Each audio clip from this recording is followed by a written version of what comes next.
কাবা কি? কাবা আল্লাহর ঘর।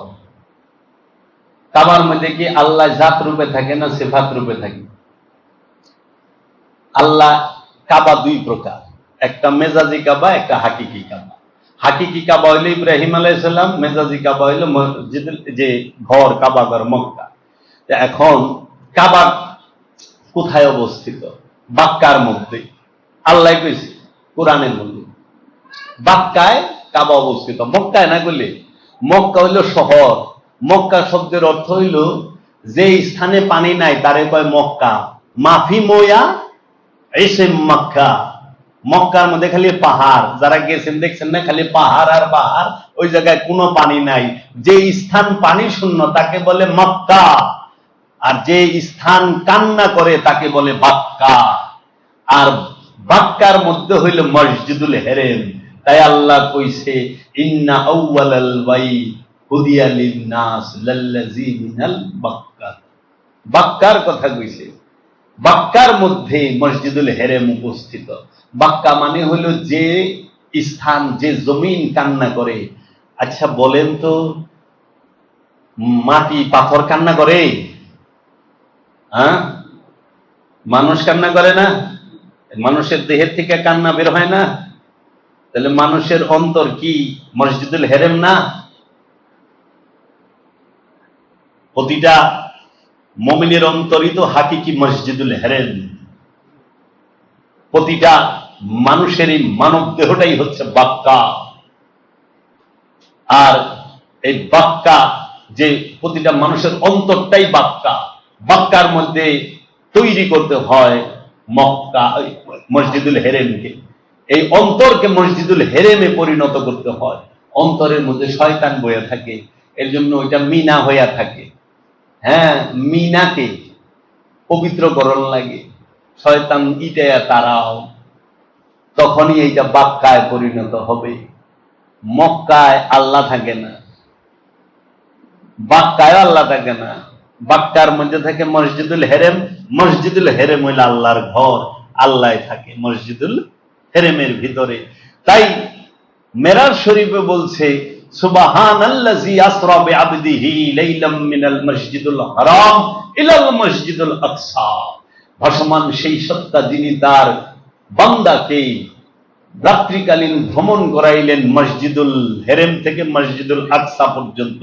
এক মসজিদ থেকে আরেক মসজিদ পর্যন্ত আল্লাহ ভ্রমণ করাইলেন। তাহলে আমরা দেখি মেরাজটা হচ্ছে এক মসজিদ থেকে আরেক মসজিদে। এখন আমাদেরকে ওয়াজ করেন ওনারা যে আল্লাহর হাবিব রাহমাতুল লিল আলামিন মক্কা উম্মে হানির ঘর থেকে গেলেন, আর আল্লাহ বললেন যে মসজিদুল হেরেম থেকে মেরাজ করাইলেন মসজিদুল আকসা। এরা কইতেছে উম্মে হানির ঘর থেকে। খেয়াল করেন, আল্লাহ কয় কি আর এরা কয় কি? উম্মে হানির ঘর থেকে গেল মসজিদুল হেরেম, ওইখান থেকে গেল মসজিদ আল আকসা, তারপরে লামুকা উঠলো। আর আল্লাহ কইতেছে আমি হেরেম থেকে আকসা। তাহলে এই হেরেম আর আকসা এইটা কি এক প্রকার না দুই প্রকার? মসজিদুল হেরেম দুই প্রকার, মসজিদুল আকসা দুই প্রকার। আল্লাহ মেরাজ করেছে মসজিদুল হেরেম থেকে মসজিদুল আকসা পর্যন্ত। যে মসজিদুল হেরেম থেকে মসজিদুল আকসা পর্যন্ত যে মেরাজ করাইলেন এক মসজিদ থেকে আরেক মসজিদে, সেইখান থেকে আল্লাহ রসুল যখন ফিরবেন, তো মসজিদুল হেরেম থেকে মানে সৌদি আরবের মক্কা ঘর থেকে ফিলিস্তিনের যে জেরুজালেম, এটা দূরত্ব হলো 1400 মাইল। আর আমরা শুনি মেরাজ থেকে আল্লাহ রসুল যখন ফিরত আসেন তখন 50 ওয়াক্ত নামাজ নিয়ে আসছিল। পরে মুসা নবীর কথায় আল্লাহর কাছে সুপারিশ করে 5 ওয়াক্ত করছে। এটা দেখা হয়েছিল বলে পঞ্চম আসমানে দেখা হইব। এক মসজিদ থেকে আরেক মসজিদে, মসজিদুল হেরেম থেকে মসজিদুল আকসায় করছে না মেরাজ, তো দেখা তো কুয়েতের বর্ডারে কিংবা ইরাকের বর্ডারে, তাই না? এখন কয় কি পঞ্চম আসমানে দেখা হয়েছে।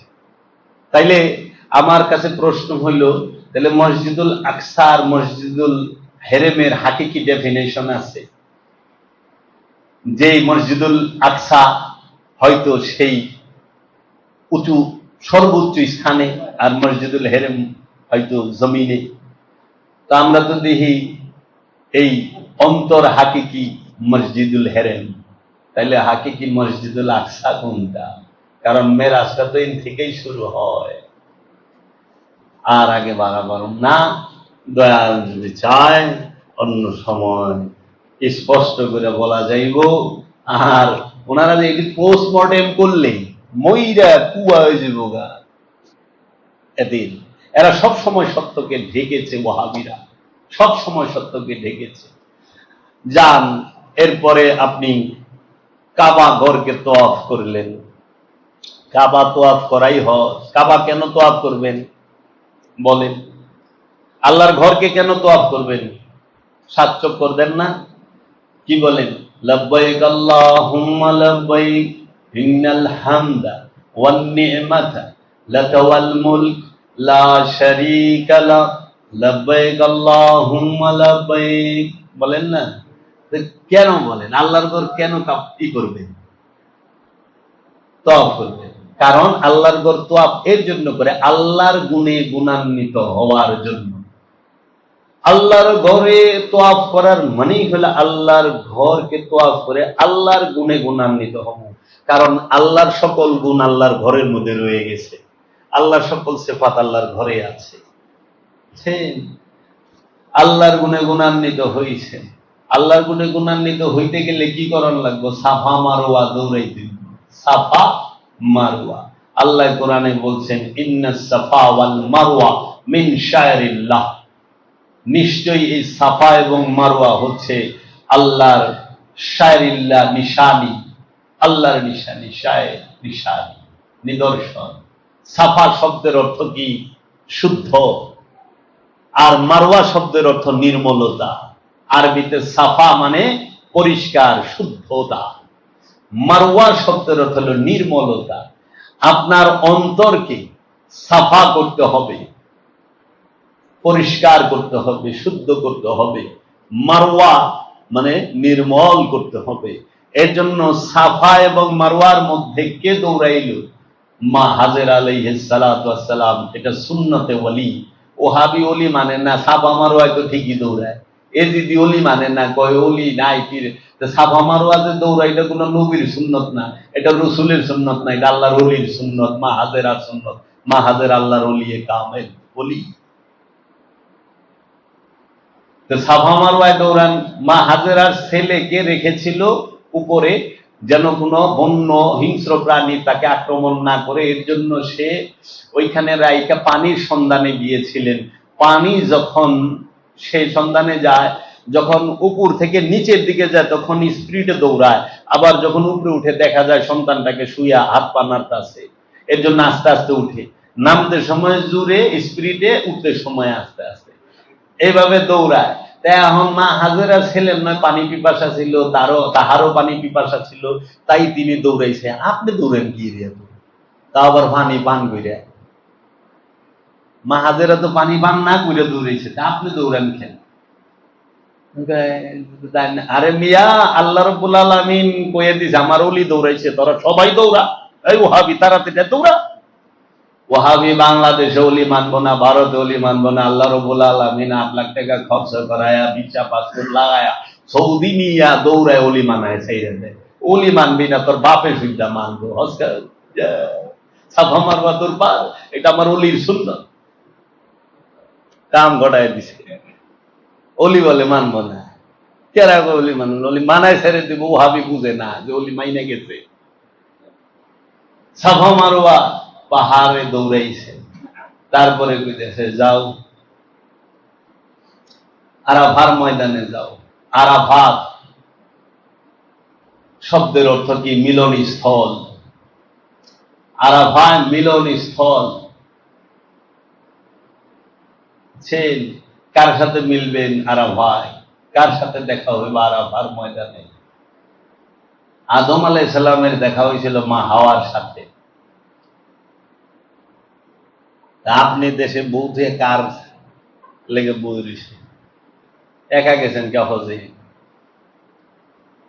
আরাফা শব্দের মিলন স্থল।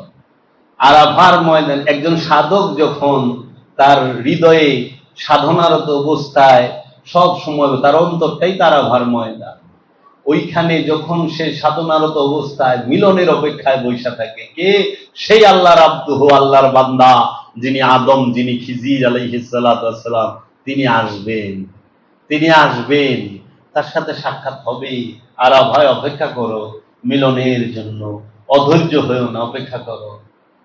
আরাফাত থেকে মুজদালিফায় যাও, ওখানে যাই অপেক্ষা করো। মুজদালিফার থেকে দৌড়ে যা মিনায় শয়তানরে পাথর মারো, আন শয়তানরে পাথর মারবার লইছেন যায়। যিনি হাজি, মেজাজি হাজি, তিনি শয়তানকে পাথর মারবেন। এখন পাথর টুকাইবার লইছে বস্তু জগতের, এই পাথরটা বস্তু জগতের, বাতস খাট বাত, এর ভিতরেই তো সে রয়েছে। এই পাথরটা কিন্তু তৌহিদে বাস করে, আল্লাহর রাজ্যে বাস করে। ওই পাথরের মধ্যে জান নাই, ওই পাথরের মধ্যে রু নাই, নফস নাই, খান্নাসও নাই। আচ্ছা, সেই পাথর দিয়ে আপনি ফেকবার লইছেন কোথায়? আরেক পাথরে তিনটা খাম্বা, বড় শয়তান, মেজু শয়তান, ছোট শয়তান, তিনজন খাড়ায় রয়েছে। খাড়ায়া এবং বাংলাদেশ থেকে মনে হয় এবার কত 45,000 উপরে হাজি গেছে মনে হয়। ওই সবার পাথর খাইতেছে। শয়তান কি এত বোকা, সবাই পাথর মারবো, খাড়ায় খাইবো, ওর কাম কাজ তুইয়া কোথায় বেকার হয়ে গেল গা। পাথর মারতেছেন কি আরেকটারে খাম্বারে, সেই খাম্বাটা বানাইছেন কি দিয়া? পাথর, সিমেন্ট, বালু, রড, পানি সব মিলাইয়া না? পাথরও তৌহিদে বাস করে, সিমেন্টও তৌহিদে বাস করে, বালুও তৌহিদে বাস করে, লোহাও তৌহিদে বাস করে, পানিও তৌহিদে বাস করে। অনেক তৌহিদে যে বাস করে, আবার যে পাথর মারেন ওটাও তৌহিদে বাস করে। অবধি এইটাইতেছেন, খালি হাজির যে হাত ওটাও তৌহিদে বাস করে, খালি হাজির অন্তরটা তৌহিদে বাস করে না। হাজির অন্তর সেরেগে বয়ে থাকে, কারণ হাজির অন্তরে বয়ে রয়েছে শয়তান। এখন সে পাথর মারতাছে ধুম ধারাক্কা, জোশে ঠেলায় জুতাও ভিটা মারে। আবার এই মারবার যায় পায়ের তলে পইরা হাজার হাজার মানুষ মরে গেল। আমার এলাকার অনেকে মারা গেছে সাভারের। তাইলে এই যে বিষয়টা কেন বুঝতে চায় না? শয়তান থাকে মানুষের অন্তরে, মানুষের অন্তরে শয়তান। ওই শয়তান সে রক্ত মাংসের না, বস্তুর না। তো শয়তানকে যে আপনি পাথর মারবেন, বস্তু জগতের পাথর দিয়ে তো শয়তান তাড়ানো যায় না। বস্তু জগতের পাথর বস্তুতে মারলে টং করে একটা আওয়াজ হবে। আর যদি বস্তু জগতের পাথরটা মানুষে মারেন, মানুষের জখম হবে, ফাটবে, কাটবে, জখম হবে, তাই না? আর শয়তান বস্তু জগতের পাথর মেরে কি করবেন? কারণ শয়তান তো রক্তের পরতে পরতে মিলা থাকে, বা হাওয়ার বাতাসের মধ্যে, হাওয়ার মধ্যে মিলা রয়েছে। তো এখন শয়তানরে যদি আপনি পাথর মানতে চান, সেই পাথরটা হইতে হবে হাকিকি। সেই পাথরটা কি? ওলিয়ে কামেলের নূরের রূপটা, চেহারা মুবারকের রূপ। এই রূপ, রসুলের রূপই হচ্ছে শয়তানের জন্য সবচেয়ে বড় আঘাত। রসুলের রূপকে যে ধ্যানে রাখে, সেই শয়তানকে হাকিকি পাথর মারছে, যে শয়তান না থাকতে পারে না।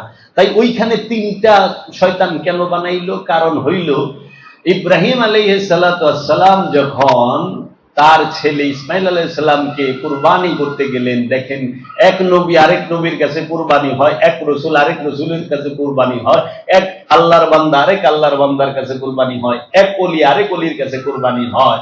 পিতা আর ছেলের সম্পর্কটা মাত্র অল্প কয়েকদিনের, যেই পর্যন্ত জীবিত আছে রক্ত সম্পর্ক সেই পর্যন্ত আছে। কিন্তু নবুয়তের সম্পর্ক আউয়ালে আখেরে জাহেরে বাতেনে হাসরে মিজানে পুলসিরাতে সব জায়গায় দণ্ডমান। নবুয়তের সম্পর্ক রিসালাতও তাই, হাসরে মিজানে পুলসিরাতে কিয়ামতে আউয়ালে আখেরে জাহেরে বাতেনে সবখানে রিসালাতের সম্পর্ক নফসের সাথে আছে। কিন্তু রক্তের সম্পর্ক যে পর্যন্ত জীবিত আছেন ওই পর্যন্ত, মইরা গেলে জামাই শেষ, মইরা গেলে পোলা পান শেষ। পোলায় মইরা গেলে বাপ মার থেকে সম্পর্ক শেষ। তো বাপ মা মরলে পোলা পানের সাথে থেকে সম্পর্ক শেষ, কিন্তু নবুয়তের সম্পর্ক শেষ হয় না। তাহলে আফজাল হচ্ছে নবুয়ত, রিসালাত, বেলায়েত, আবদিয়াতের সম্পর্ক। তাই ইব্রাহিম আলাইহিস সালাতু ওয়াস সালাম মর্যাদার দিকে সেরা নবী ছিল, ইসমাইল আলাইহিস সালাম মর্যাদার দিকে তার থেকে কম ছিল। তাই ইসমাইল আলাইহিস সালাম তার গুরুর কাছে কিভাবে কুরবানি হইতে হয়, গুরুর আদেশ কিভাবে পালন করতে হয় আমাদের জন্য দেখিয়ে দিয়েছেন। দেখো গুরু যাহা বলে, গুরু যদি বলে তুমি আমার হাতে কুরবানি হও, তাই হইতে হবে। দেখো আমি দেখায় দিচ্ছি। সেই কুরবানি যখন আল্লাহর নবী ইব্রাহিম আলাইহিস সালাম করতে গেলেন মিনার মধ্যে, তখন মানুষরূপী জিন্দা শয়তান, মানুষরূপী টাটকা শয়তান, মানুষরূপী লেবাসদারি শয়তান আইসা তখন চেষ্টা করছিল যে এটা ফিরানো যায় কিনা, যে তুমি গুরুর হুকুম মাইনো না, ফেরান যায় কিনা। হ্যাঁ, ওই যে কয় না, মানুষরূপী শয়তান যখন গুরুর বাড়িতে কি এরে যাইবা, দিল্লি যাওয়ার নাগে না, এত যাওয়ার নাগে কে, কি হয় এত গেলে যাওয়া গিয়ে এত টাকা গরম লাগবে, আজকে গরম, প্রেশারটাও বাড়তি যায় না আজকে। আচ্ছা, তখনই ইটা মারবা দুইটা। ইব্রাহিম আলাইহিস সালাম ওই মানুষ রূপী শয়তান রে করছে কি, দিছে এইটা হলো হাতের চুরি হাতের থেকে ও মিনা ছাইরা গেছে গা। তো তিন জায়গায় দাঁড়াইয়া ধোকা দিছে। এই জন্য পৃথিবীতে নিদর্শন সৃষ্টি করছে যে শয়তান যে জায়গায় দাঁড়াইছিল সেই জায়গায় যেন জগতের একটা মানুষের পাও আর না পড়ে, পাড়াও না পড়ে, সেই স্থানটাকে এমন ঘৃণা দেখাইছে, সেইখানে মিনায় 3টা ঢালাই দিয়ে খাম্বা দাঁড় করায় রাখছে যেন এইখানে আর কেউ পা না দেয়। তাহলে শয়তান যেখানে দাঁড়ায় সেই স্থানটাকে ইসলাম এত ঘৃণা দেখাইছে, আর শয়তান যে থাকে তাহলে কেমন ঘৃণা দেখাইতে হইব। এখন মানুষ বুঝেই না যে ওই স্থানটাকে, যে শয়তান যে স্থানে বসবাস করে সেই স্থানটাকে ঘৃণা দেখাবার জন্য এই ঢালাই দিয়া খাম্বা উঠায়া রাখছে। আর ওই জায়গার এই পাথর মারানো লাগবো, যে তুই যেখানে খারাইছস তরে তো পাথর মারি মারি, তুই যেখানে খাটছস খারাইছস ওই জায়গারও পাথর মারি তে পাথর। আর হাজিরা যখন একটু বেশি চুষায় পড়ে জুতা থেকে মার, তার মানে হইলো শয়তান যে জায়গায় খারায় ওই জায়গায় জুতা মারি। এইটা হইলো হাকিকি মূল বিষয়। এটা শয়তান জুতাইয়া ইটাইয়া খেদায় দিছেন। এখন যায় আপনার কুরবানি হইতে হবে। আপনি কি কুরবানি করবেন না হবেন? কুরবানি করবেন কারে? পশুরে না মৃত্যুরে? মানে কুরবানি করবেন কোন পশুরে? মনের পশুরে না বনের পশুরে? কুরবানি করতে হয় মনের পশুরে, জব করতে হয় বনের পশুরে। মনের পশুর গুস্ত খাওয়ান যায় না, বনের পশুর গুস্ত ভুনা করে খাওয়ান যায়, বাইজা খাওয়ান যায়, শিক কাবাব, বটি কাবাব, জালি কাবাব, সুতি কাবাব করে খাওয়ান যায়, আবার কষায়া খাওয়ান যায়, রেজালা বানায় খাওয়ান যায়, টিকা বানায় খাওয়ান যায়, কুপ্তা কাবাব সব বানায় খাওয়ান যায়, তাই না? আর সাথে নান রুটি লেলে তো কথাই নাই। কিন্তু মনের পশু জব করলে সম্ভব? বনের পশুর চামড়া মাদ্রাসায় দেওয়া যায়, মনের পশুর চামড়া কই দিবেন? মনের পশুর চামড়া আছে। ওখানে তো আজ অনেক বিষয়, কুরবানি মানে কুরবানিরও চামড়া বাইরে ওই। তাই আল্লাহ রাব্বুল আলামিন সূরা হজের মধ্যে কোরআনে বলছেন, নিশ্চয়ই পশুর রক্ত মাংস চামড়া আল্লাহর দরবারে পৌঁছায় না, আল্লাহর দরবারে পৌঁছায় তোমার মনের তাকওয়া, তোমার মনের তাকওয়া। তাইলে পশুর মাংস কোথায় পৌঁছায়? আমাগো পেটে, তাই না? কুরবানির পশুর মাংস আমাগো পেটে যায় না? আমরা এইটারে এমন প্রসেসিং করি একবারে বুড়িগঙ্গায় ডাইরেক্ট 24 ঘন্টার মধ্যে বুড়িগঙ্গায় ডেলিভারি। পশুর চামড়া কই যায়? মাদ্রাসা ট্যানারিতে। কুরবানির পশুর চামড়া ট্যানারিতে যায় না, আর গোস্ত যায় আমাগো পেটে। রক্ত যায় কোথায়? খালে, বুড়িগঙ্গায়। দুইয়া বৃষ্টি হলে তো আরো ভালো। তাইলে আল্লাহর কাছে কি পৌঁছাইল? আর হাড্ডি তো আমরা নেহারি বানায় খাই, ওরে নেহারি। আল্লাহর কাছে কি পৌঁছায়? আল্লাহর কাছে পৌঁছায় আপনার মনের তাকওয়া, আপনার মনের তাকওয়া। মনের তাকওয়াটা, তাকওয়া মানে কি? খোদা, পাপ করতে ভয় করা, খোদার ভয়, পবিত্রতা, তাকওয়া। তো আমরা যেন কুরবানির মূল বিষয়টা বুঝি। তাহলে কুরবানি অর্থ কি? কোরআনে এই যে দেখা হয়ে গেলাম, আমার কাছে আমি তো দলিল ছাড়া কথা কই না, আমি একে সব ছাপায় লয়ে আইছি, আয়ো মামুর বেটা প্রমুনি, কোরআন থেকে অন্য জায়গা থেকে না। হ্যাঁ, কুরবানি শব্দের অর্থ কি? কোরআন অনেক কিছুই বলেছেন, যেরকম 6টা স্থানে বলছে কোরআন যে কুরবানি, আর যেরকম কুরবানি কোথা থেকে আসলো? কুরবত, কুরবত থেকে কুরবানি। কুরবত মানে নিকটবর্তী, কুরবত মানে নিকটবর্তী, কুরবানি মানে নিকটবর্তী হইয়া যাওয়া। আল্লাহর নিকটবর্তী যে হয় সেই কোরবানি হয়ে গেছে। কোরবানি করলেই আল্লাহর নিকটবর্তী হয়ে যায়। ওই যে আল্লাহর গুণে গুণান্বিত, হজের পরে আল্লাহর গুণে গুণান্বিত হইলে তো আল্লাহ কাছে পৌঁছায় যায়। আর কোরবানি করলে আল্লাহর নিকটবর্তী, সব সময় সে আল্লাহ ওয়ালা। এই কুরবাত কোরআনে আছে জবে, জবে, জবে করতে বলেছে। জবে করতে বলছে কি? হলুদ গাবি, সূরা বাকারা ৬৮ নম্বর আয়াতে পড়ে দেখেন, হলুদ গাবি জবে করতে কইছে। এমন হলুদ গাবি জব করতে হইব যেই হলুদ গাবি সেচ কাজে ব্যবহার হয় নাই, হাল চাষে ব্যবহার হয় নাই, সেই হলুদ গাবি বাচ্চাও না, বুড়িও না, মধ্যম বয়স। সেই হলুদ গাবিটাকে জবই করে সেই হলুদ গাবির মাংসের টুকরা দিয়া বাড়ি দিতে হইব মরারে। একজন মানুষ মুসা নবীর আমলে একটা লোকেরে মাইরা ভালাইছিল, কে মারছে কেউ জানে না, কেউ দেখে নাই। এখন মুসা নবীরে জিজ্ঞেসে, ও মুসা, এই ব্যক্তিটারে যে মারলো, কে মারছে কেউই দেখে নাই, জানে না, সাক্ষী নাই, সবুত নাই, এটা কেমনে জানবো? তখন আপনি তো আল্লাহরে জিগাইন তো, যেটা জানার উপায় কি? তখন আল্লাহর কাছে যা জিগাইছে তুল পাহাড়ে যে এইরকম, তখন বলছে যে একটা হলুদ গাভী জবে করতে কও। আয়া কইছে একটা হলুদ গাভী জবে করো। মুসার উম্মত তো খালি প্রশ্ন করে, যেটি বেশি প্রশ্ন করে বুঝবা এটা মুসার জমানার নফস এখনো মুক্তি পায় নাই, ধরবার লইছে জন্মচক্রের ভিতরে আইছে। হলুদ গাভী জব করুন, এই একটা গাভী জবে করো, প্রথমে বেশ একটা গাভী জবে করো, গাভী জবে করুন। গাভীটা কি রঙের? লাওয়ালা। আল্লাহ, কি রঙের গাভী? গাঢ় হলুদ রঙের, গাঢ় হলুদ। তাই তো গাভী ওইটা কি জোয়ান হইব না বুড়া হইব না বাছুর হইব? কওয়ালা। আল্লাহ কি ওটা বাছুরও না, ওইটা বুড়িও না, ওটা যুবক, মানে জোয়ান হইব, যুবক হইব। তাই মুসা কয় কি? কয় সেটা কি হাল চাষে ব্যবহার হইব? হইলইব? কয় না, হাল চাষে ব্যবহার হইলে চলবো না, সেচ কাজে ব্যবহার হইলেও চলবে না।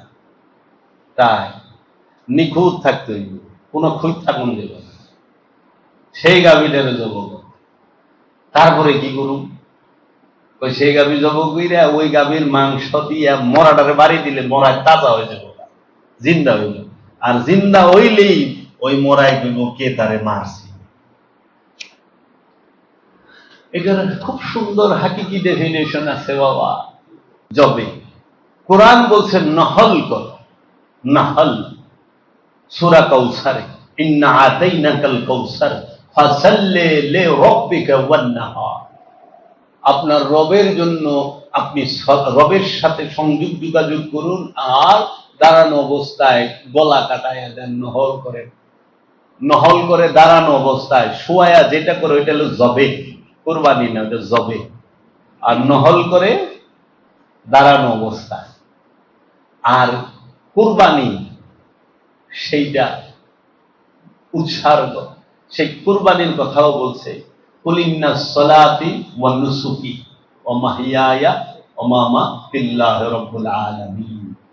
বলে দিন আমার সালাত, আমার কুরবানি, কুলি ইন্না সালাত, নিশ্চয় আমার সালাত, ওয়া নুসুকি, আমার কুরবানি, ওয়া মাহইয়ায়া ওয়া মামাতি লিল্লাহি রাব্বিল আলামিন, আমার সমস্ত কিছুই রব্বুল আলামিনের জন্য।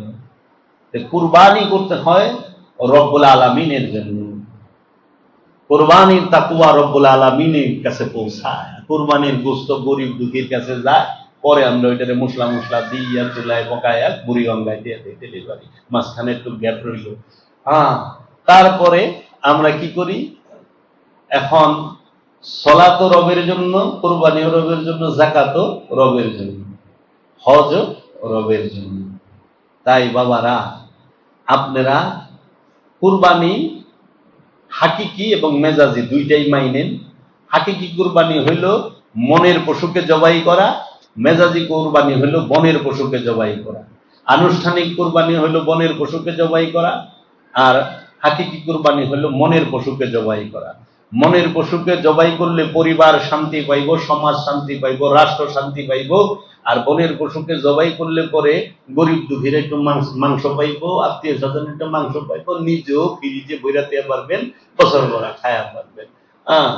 দুইটারই দরকার আছে, কারণ এই পশু কুরবানি যদি ছাইরা দেন, মনের পশু যে কেমনি কুরবানি করে সেটা তার জানেন না। আর একটু ছায়া দেখেন, বনের পশুটা যখন আনেন কুরবানি করতে যান, 8-10 জনে মিলা যাইতা ধরেন, ধরার পরে জব করেন, কিন্তু তো কুরবানি হইবার চায় না, জব হইবার চায় না। আর কুরবানিটা হইল কি? কুরবানিটা হইল পশু, সে গরু হোক, মহিষ হোক, উট হোক। জান দিল পশু গরুতে, রক্ত দিল গরুতে, মাংস দিল গরুতে, হাড্ডি দিল গরুতে, চামড়া দিল গরুতে, তাই না? কুরবানি আপনার কেমনে হইল? সব দিল তো পশু, আপনি কি দিলেন? কিন্তু কুরবানি তো আপনার করতে হইব। অনেকে যুক্তি দেখাবো যে টাকা দিছি আমি, তো টাকা দিছেন, আল্লাহ তো টাকা কুরবানি করবার পারে না। আল্লাহ তো কইছে আমি তো কুরবানি করবা। তাহলে আপনি কি দিছেন? আপনি কি কুরবানি করছেন? আপনি করবেন হইল নিজের ইচ্ছাটাকে আল্লাহর ইচ্ছার কাছে কুরবানি। এটা বড় কষ্ট। নিজের ইচ্ছাটাকে রসুলের ইচ্ছার কাছে কুরবানি, এটা বড় কষ্ট। কেমনে? আল্লাহ আল্লাহ রসুল যাহা বলছেন, আদেশ নির্দেশ যাহা কিছু করছেন, সবকিছু মানার নামটাই হাকিকি কুরবানি। পশু আমিত্ব কুরবানি, অহমিকাকে কুরবানি করা। তাই জাহের বাতেনের সমন্বয়ে ইসলাম। এর জন্য আমরা ওই মেজাজি কুরবানিটাকে গুরুত্ব বেশি দেই হাকিকির থেকে। হাকিকি কুরবানি কম লোক করতে পারে, মেজাজি কুরবানি বেশি লোক করতে পারে। তাই তো আমাদের বিদ্রোহী কবি কাজী নজরুল ইসলাম বলেছেন, মনের পশুকে করো জবাই, পশুরা বাঁচে বাঁচে সবাই। আর যদি আপনি শুদ্ধ মানুষ হন, আপনার হাতে যে পশুটা যাইব ওর জীবন ধন্য। আপনি পবিত্র মানুষের হাতে, ইব্রাহিম আলাইহিস সালামের হাতে যে দুম্বা জব হয়েছে, ওর জীবন ধন্য।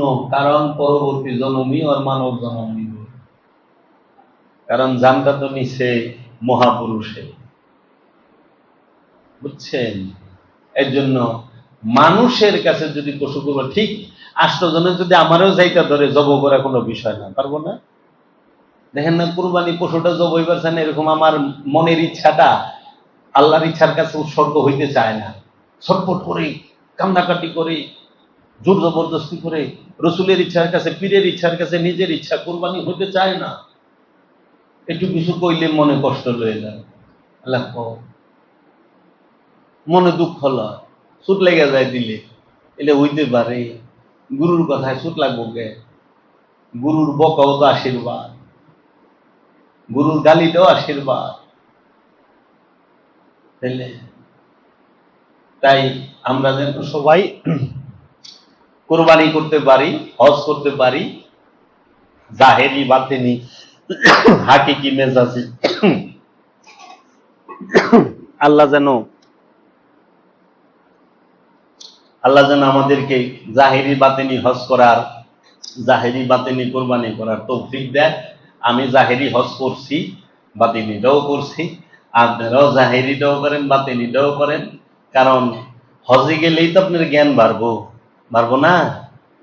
আল্লাহর ঘরে গেলেন, আল্লাহর সাথে দেখা হইল না, এইটি তো সবচেয়ে বড় দুঃখ থাকবো আপনার। মিনায় যায় শয়তানরে পাথর মারলেন, শয়তানি দেখলেন না, কারে পাথর মারলেন, কি মারলেন? শয়তান ও আসি খেরো দিল না, হ্যাঁ পাথর মারতে আছে। আর পাথরও ছোট ছোট। আবার মুলামিরা ওই পাথর আল্লাহর ফেরেশতারা আইসা তুইলা নিয়ে যায় রে। পরে দেখে কি বাংলাদেশি বলদিয়ার সব লেবাররা ঢুকাই নিতে আছে, ওই ফেরেশতা কিনা বাংলাদেশি, ওরা আবার শিখে। আচ্ছা, কি কইলা কিছুই কন। और या मोहम्मद रोज अजल से, या मोहम्मद रोज अजल से मैं तेरा दीवाना हूँ।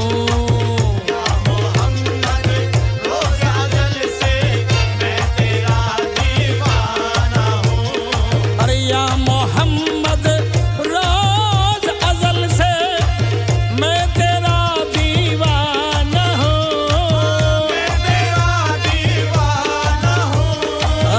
मस्त